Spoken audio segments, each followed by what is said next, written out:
intelligence agency was strengthened, and started infiltrating the PKK. And the military started getting weapons from the United States, and started winter training as well as mountain training, because it was obvious from the 1980s that the military was not equipped to fight in the terrain that the PKK was used to fighting. So night operations and other sorts of training started. The military approach was full on. And there was some divergence in the beginning, because Turgut Özal was not the kind of person that you could push around. And the military tried, it didn't really work. So with his personality, we saw a lot of divergence. But especially during the Gulf War, Özal wanted Turkey in Gulf War. The military did not. And the chief of the general staff actually had to resign as a result of problems that he had with Özal. And this by itself is a huge trauma for the military, because it the whole situation in Gulf War led to PKK moving freely in the border and having safe havens and attacking more harshly and brutally in the entering from the border, which actually meant for the military that the civilians, like Özal, who made the decision to get in Gulf War against the advice of the military, are incompetent, and they are not to be trusted. So the military, this was a trauma for the military, because the military had to suffer from it for the coming years after the Gulf War. And around that time, democracy started, or democratic practices started getting affected. The anti-terrorism law, 3713, the notorious Article 8, has actually imprisoned just ordinary people, writers, academics, publishers of those who publish on the Kurdish issue. And a lot of people were just convicted because they were saying things against the inseparability of the Turkish Republic, while the only thing they might have said was, we should fix this problem with the Kurds. So all of this in the law has led to more than a decade of decline in the quality of Turkish democracy. So if there was no consolidation in the 1990s, it is mostly dependent on the laws that were changed to deal with PKK terrorism. You know what happened as a result? When you look at the numbers, you see that right after 1991, after these laws, the number and severity of PKK attacks increased. PKK denounced the law and said that this is just another repression, the repressive tactic of the state, and the attacks increased, and democracy kept diminishing, the democratic practices kept diminishing until 1999. So there was no word of any other solution or a criminal justice solution rather than a military approach to the problem in the 1990s. Finally, in the 2000s, we started seeing a de-securitization of PKK terrorism and a public discussion of PKK terrorism. Well, what was the magic? The magic really was the European Union, or the drive of Turkey to access the European Union. So there was the formal candidacy in 1999, and as a result of that formal candidacy, we had to pass some harmonization laws. And these laws made a huge difference in the legal structure and how we dealt with the PKK terrorism. Article 8, the notorious Article 8, repealed. Article 159 of the Penal Code was amended to reduce the sentences for persons who insult the Turkishness and the Republic. Now, the problem here is, was there there people that were really insulting the Turkishness or the Turkish state or the republic? Sure. But there were also people who just tried to open a dialogue to solve the issue. Those people were also getting outrageous sentences. So the problem with 159, the change amendment with 159 of the Penal Code was nice in that sense. And another really important thing, there was no violence included in the definition of terrorism before. Remember my definition of terrorism in the beginning? Turkish state's definition of terrorism did not include violence. And that was a huge problem in terms of freedom of speech, association, press, and all that. So even if you're not violent with just something that you say about the Kurds could get you in prison. And that was part of the problem. Change of Article 312 on freedom of speech was really, really important, especially for our Prime Minister, who actually was imprisoned for things that he said, a poem that he read as well. And the ban on Kurdish language was lifted. Now, here's the thing though. In 1999, Öcalan, the leader of the PKK, was captured and imprisoned. So all these things changed from 2001 to 2004, and there was a ceasefire at the same time. So this is actually quite important for my argument, because as soon as the attacks stopped, there was an attempt for desecuritization of the issue, because now the circumstances were not as, you could not argue that the circumstances were as immediate, urgent, emergency, or existential threat. So it was really, in my opinion, it wasn't really the AKP government, but it was any government who would find those circumstances that could achieve the same level of dialogue at the time, because for the first time there was a break from terrorism and from counterterrorism measures, which normalized the relations. Now, normalization doesn't mean that we're suddenly, the most democratic country in the world. It actually means that there is some civilization going on. And you know what? Demilitarization is different than civilization. And although we did try to demilitarize, we have not really civilianized in the in a way that will make democratic consolidation possible until the 2000s, until the mid-2000s. And most important things in the agenda right now are things like holding the Chief of the General Staff responsible to the Minister of National Defense. You would think, isn't he responsible to the Minister of National Defense? No, not in Turkey. He's responsible to the Prime Minister, which is something that we're now discussing to change. I don't see it happening anytime soon, but at least we're discussing that. Repealing the Service Law Article 35, which is the law that the military has carried out coups, depending on this specific article. We're talking about abolishing the Aegean Command, transition to professional military.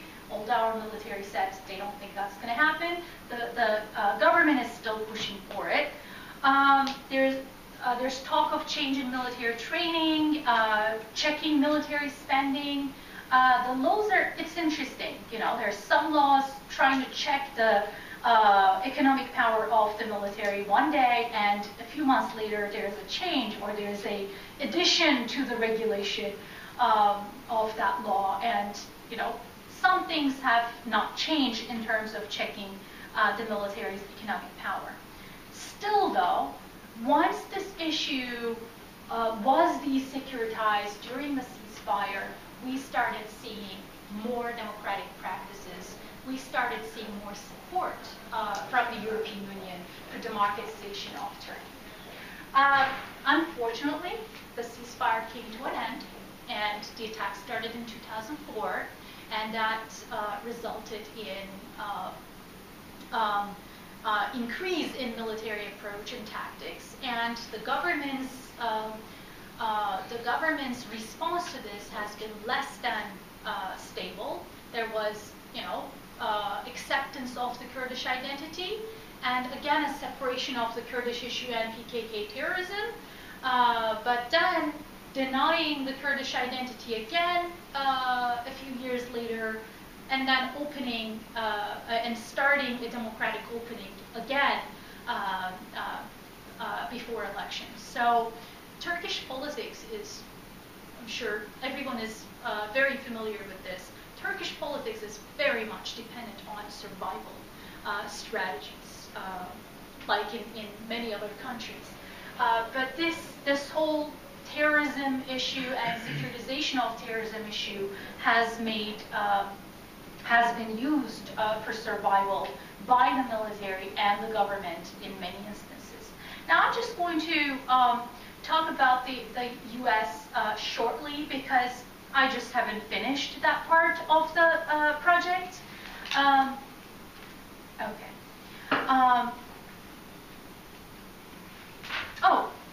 One thing that I wanted to show you, which I can show more of this in the question and answer, is while all this was happening, you might ask me, what happened to the society? What does the society do? Is there any changes in the society that's making democracy hurt by these securitization of terrorism? Well, I would say that the society in Turkey has become quite militaristic as the securitization of terrorism was going on in the 80s, 90s, and some part of the 2000s. So Zeki Sarıgil, a friend of mine from Bilkent, he and one of his colleagues did this study on the values of the society in Turkey, and it looks like people believe that in the last decade the power or the influence of the military has decreased. Most people will agree with this. And then even in issues outside security, the government should first consult with the military and then take decisions. This should show you how militaristic still the society is when it comes to decisions made by the military. Most people will agree that the military should be consulted in issues outside security. This actually was in the headlines a few months ago in Turkey. They actually presented this on TV as well, and this was crazy. Turks are a military nation. Most people will agree. This is what I'm talking about when I say securitization of terrorism eventually will lead to militaristic values to flourish in the society. People still don't want conscription to be abolished, and you would think they would, right? But they don't. They disagree with that. And even if the military service was not compulsory, they would still want to do it, not the females. Okay. As dire the situation in Turkey is, the United States is before 9/11 has done better than after 9/11, which is not a surprise to any of you, I'm sure. But before 9/11, there was lack of securitization of the issue. The issue was not portrayed as war, and there were 1993 World Trade Center attacks. Not as many people died, but thousands actually were injured. And there were other attacks outside the United States, and the issue has always been handled as a criminal justice issue. And the perpetrator, Remzi Yusuf, in 1993 WTO World Trade Center, that's not going to be, that's going to be a C. World Trade Center perpetrator was tried in a civilian court, U.S. District Court in New York. After 9/11, I've been looking at several things. The first thing that I'm looking at, what's going on for the American civilians, American citizens. And the Patriot Act seems to have led to crippling the whole, civil rights of people. You can be detained. You can be, your home can be searched, and you can actually stay detained for a long time without actually being given the reason of your detainment. There are all sorts of outrageous things with the Patriot Act of 2001, but the sadder thing is the bills that didn't pass, such as the Patriot Act 2, and the TIPS program, which was canceled. People who could come to your house for cable, connecting your cable, could actually, if they think that there's something suspicious going on, they were actually going to be able to tip the government as a result of that program. And it had a website and everything. It was promoted for a long time. It didn't happen, but the Freedom of Information Act got restricted. And I think the worst things happened in terms of the detainees situation. The detainees related to Al-Qaeda, argued to be related to Al-Qaeda, can be detained in Guantanamo for extended periods of times, and I'm talking about like 6, 7, 8, 9, 10 years. So the Detainee Treatment Act of 2005, Military Commissions Act of 2006 were especially outrageous, and they were opposed by the Supreme Court of the United States and were changed in 2009. But then, just when people thought, okay, we're going to try these people in civilian courts, National Defense Authorization Act of 2011 under Obama administration actually said, no, we can't do that. These people will be detained and will be tried in military courts. Now, giving such a power to the military courts is a huge problem, as I've tried to discuss in this presentation. I'm still looking into the US case, but it looks like, just by reading over these few acts and the change in the laws, it looks like the quality of US democracy has been quite affected by the whole securitization of terrorism and the military approach that was taken by this securitization. And the last thing that I'm going to mention here is, it doesn't look like the surveys asked to people doesn't look like people actually feel safer now than they felt right after 9/11. So all these military acts and military approaches that were taken, they don't seem to make people safer, but they seem to make people feel that using weapons are more okay now than it was before. And that is, a huge problem for the society, because the society, the American society, and the military is getting closer, and there are studies and surveys on that. That is really what needs to concern us. If you see, if you noticed those graphs of Sergey's work, shows once you've gone militaristic as a society, it's really difficult to reverse things, and it's very difficult to actually build a democratic culture again. So I think the implications of the Turkish case for the United States case is going to be huge, and that's what I want to do next. Thank you.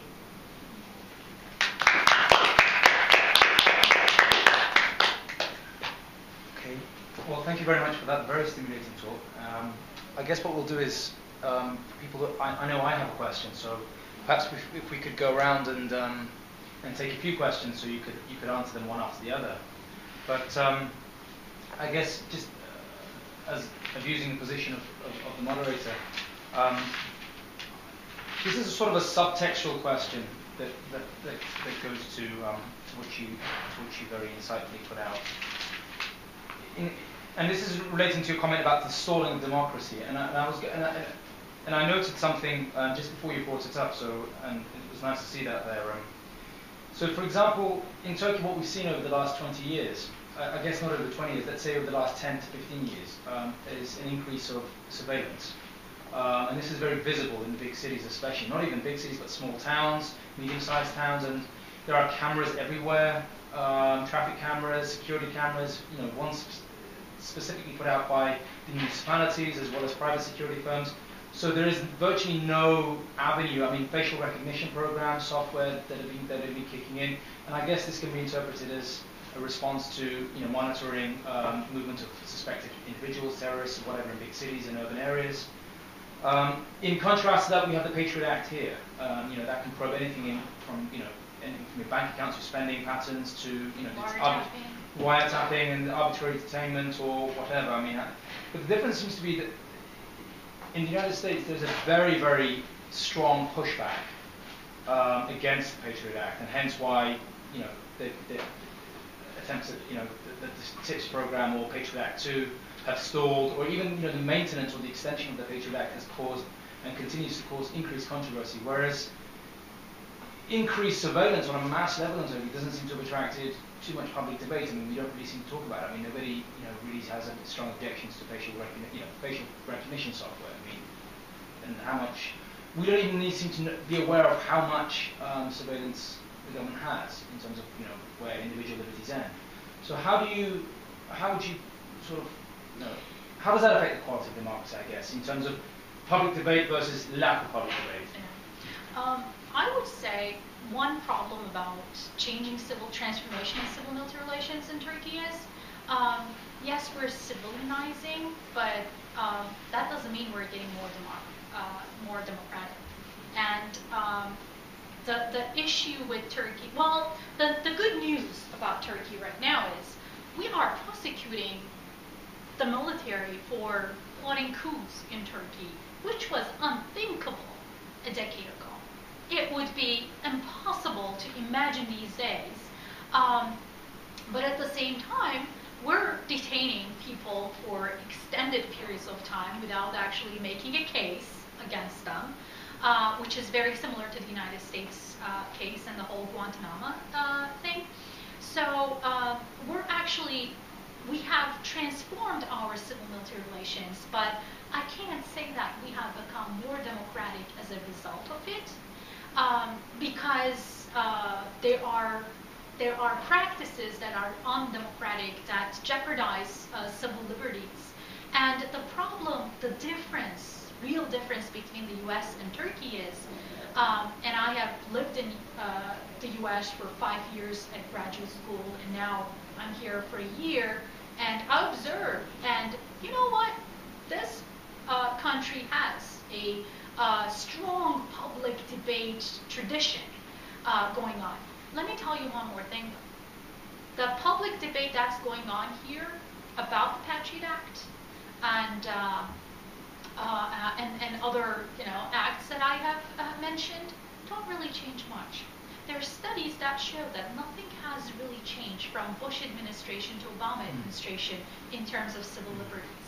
So there is a lot of public debate in the U.S., but not much consequence that comes out of it, except that the public debate might have affected, Fox actually argued that they were the ones who affected a lot in terms of the Patriot Act 2 and the TIPS program. So, yeah, public debate can affect some of the acts or some of the undemocratic practices, but it looks like even in the U.S. case, it's not changing much in terms of civil liberties. And that is what is interesting to me. I don't see much research getting done in terms of what's going on in democratic practices in the U.S.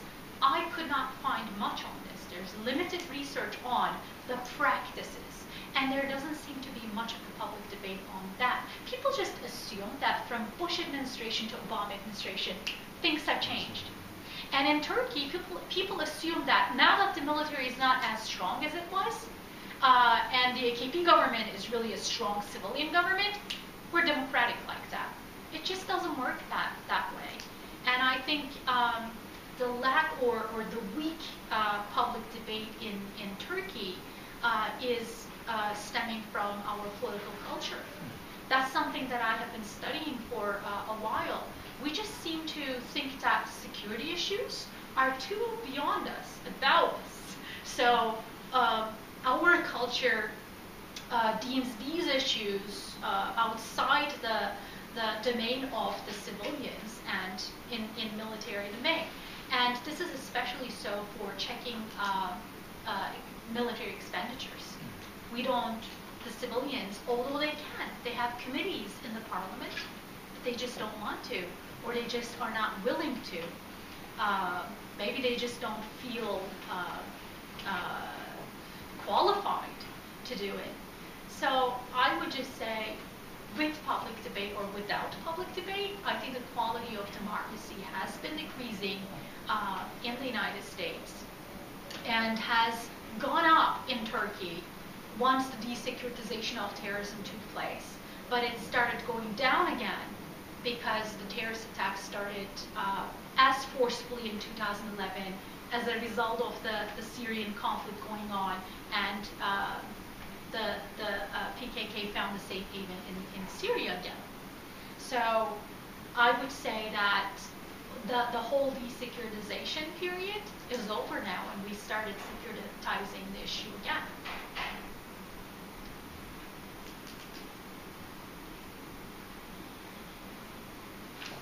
I'll take a shot. Hi, my name is Nathan Slaughter. I'm in the Security Studies program. I'm a first semester graduate student. I'm going to try to phrase this as best as I can. I apologize ahead of time. Do you think or have any evidence to suggest that a comparison of the qualities and characteristics, the dynamic specifically between the PKK Turkey and then Al-Qaeda in the United States would allow for the course taken by Turkey, you suggested the desecuritization, if applied to the United States, would lead to as favorable impact on our civil-military relations, decline in violence, and strengthening of our democracy, as you showed with Turkey in the early 2000s? So you want Can I get you to go back to the microphone? What's that? Can I get you to go back to the microphone? Here. Okay, sure. Sorry. I move a lot. I can't control it.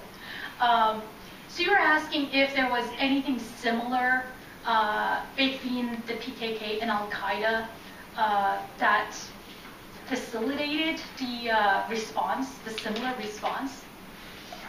Is there enough in common with the dynamic between the two case studies to where the policy suggestion could legitimately exist for the United States to desecuritize that our terrorist problem and have similar impacts, meaning the decline in violence, the increase in quality of democracy, the increase in the quality of civil-military relations?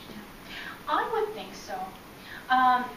They're different, like I said, they're different, but there are similarities enough to make them comparable. Al-Qaeda, this will actually bring me to something that I wanted to say, but I didn't have time to say. So thank you. You know, the Al-Qaeda or any transnational organization has domestic ties. That's why they're transnational. They can function in many countries because they have domestic ties, branches, or I'd love to just say ties. And I think one reason that these cases are very comparable is because there are Muslims who live in this country, and the numbers are large. And one of the things that happened in the United States since 9/11 is the literature on Islam versus the West, or Islam and terrorism, has been studied a lot because you know, there was the idea, promotion of the idea that our own people can actually attack us and kill us. And how are we going to protect ourselves from our own people? So that is one reason why I think portraying this as a war has hurt the United States, especially because its Muslim population has become very much marginalized. Very similar, I think, to PKK and the Kurds in Turkey. And the Kurds, like the Muslims in the United States, have now and then said they're not, not all Kurds are terrorists, or not all Kurds are members of the PKK. And I think one thing that securitization has done, both in the US and in Turkey, it's alienated its own population, because not all people in PKK are Kurds. And PKK recruits Arabs as well. So it's not a solely, Kurdish organization. And people have been intimidated by being associated with the organization. So I think a lot of the social dynamics in play are similar in that sense. It's not really the population that you're fighting against, or the Muslims in the US or the Kurds in Turkey that you're fighting against, it's the organization.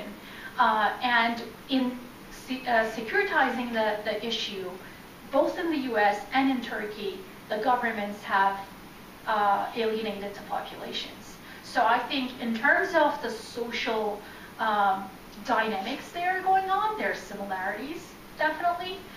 In terms of organizations, PKK is not a transnational organization as Al-Qaeda is, or it's not a religion. It doesn't use religion, but it uses ethnicity as a cause for its activities. And my studies show that ethnicity and religion being used as a cause, the tactics are quite similar. So in that sense, I find similarities also. And another thing about PKK is very much connected with several organizations, and PKK gets outside funding. Al-Qaeda also gets on-site funding. But I'm not really comparing these two organizations in this paper, because it would be wrong to do so. I'm really comparing the situations which are quite similar, and the causes of how democracy is hurt as a result of the tactics that are used against terrorism. So I think in that sense they compare. But this was a point that I was going to make. Alienating the population is one of the consequences of securitization. Because when you securitize an issue based on an identity, as was done by the War on Terror and by the whole securitization of PKK, the Kurds, it actually hurts the efforts, the counterterrorism efforts. Thank you. Yeah. Where would you place the current talks in your narrative? The current peace talks? Where would you place that in your explanation? Yeah. Well, I would say that would be great if it was stable and there was a stable enough effort there.